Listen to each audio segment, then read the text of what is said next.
നമ്മുടെയൊക്കെ ചെറുപ്പകാലത്ത് ഇതുപോലെ സ്റ്റാപ്ലർ ഇങ്ങനെ അടിച്ചു കളിക്കാന്ന് പറഞ്ഞാൽ ഭയങ്കര ഇഷ്ടമുള്ള കാര്യമായിരുന്നു അല്ലേ. പക്ഷേ പിന്നൊക്കെ നാശമായി പോകുന്നുള്ളതുകൊണ്ടും വെറുതെ സ്റ്റാപ്ലർ കേടുവരുത്തണ്ടെന്നും പറഞ്ഞ് നമ്മുടെ പോരാളി നമ്മളതിനെ സമ്മതിക്കൂല. എന്നാൽ ഇപ്പം കാലം മാറി. ഇപ്പം സ്റ്റാപ്ലർ കയ്യിൽ കിട്ടിയാൽ തന്നെ ഒരു 4-5 നമ്മൾ പിന്നടിക്കുന്നല്ലാതെ കൂടുതൽ പിന്നടിക്കാനുള്ള ആ മൂഡൊന്നും നമുക്കിപ്പോൾ ഇല്ല. കാരണം നമ്മളിപ്പോൾ കുറേ വലുതായില്ലേ. കയ്യിൽ ഇതുപോലെ കുറച്ച് സ്റ്റാപ്ലറിൻ്റെ പിന്നുണ്ടെങ്കിൽ ഇതുപോലെ നല്ല ഭംഗിയുള്ള കുറച്ച് സിൽവർ ചെയിൻസ് ഉണ്ടാക്കാം.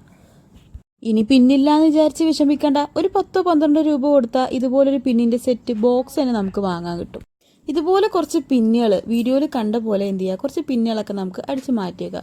എന്നിട്ട് ഒരു പിന്നിന് മറ്റൊരു പിന്നിലേക്ക് ഇതുപോലെ ജോയിൻ ചെയ്ത് കൊടുക്കുക. അങ്ങനെ നമുക്ക് എത്രത്തോളം വലിപ്പം വേണോ ആ വലിപ്പത്തിനനുസരിച്ച് നമുക്ക് ജോയിൻ ചെയ്യാം. പിന്നെ ലാസ്റ്റ് വരുന്ന ആ രണ്ടറ്റവും എന്ത് ചെയ്യുക, ഒന്ന് കൂട്ടി ഒന്നുകൂടി ജോയിൻ ചെയ്താൽ നമുക്ക് നല്ലൊരു ഭംഗിയുള്ള അതുപോലൊരു സിൽവർ ചെയിൻ കിട്ടും. സിമ്പിളായിട്ടും എലഗൻ്റായിട്ടും നമുക്ക് ഉണ്ടാക്കാൻ പറ്റുന്ന കുറച്ച് സ്റ്റാപ്ലർ പിന്നുകൾ മാത്രം യൂസ് ചെയ്തിട്ട് ഇതുപോലൊരു ചെയിൻ ഉണ്ടാക്കാൻ പറ്റുകയെന്ന് പറഞ്ഞാൽ അത് ചെറിയൊരു കാര്യമൊന്നുമല്ല. അപ്പോൾ ഇതാണ് നമ്മുടെ ഫൈനൽ ലുക്ക്. വീഡിയോ ഇഷ്ടമായ ലൈക്ക് ചെയ്യാനും ഷെയർ ചെയ്യാനും സബ്സ്ക്രൈബ് ചെയ്യാനും മറക്കരുത്.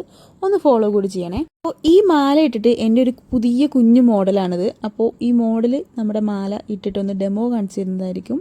മോഡലിനോട് മാലയെക്കുറിച്ച് കുറച്ച് പൊക്കി പറയാനൊക്കെ ഞാൻ പറഞ്ഞതാണ്, പക്ഷെ പെയ്ഡ് പ്രൊമോഷൻ അല്ലാത്തതുകൊണ്ട് മോഡൽ അത് പറഞ്ഞില്ല. മാല സൂപ്പർ ഉണ്ട്.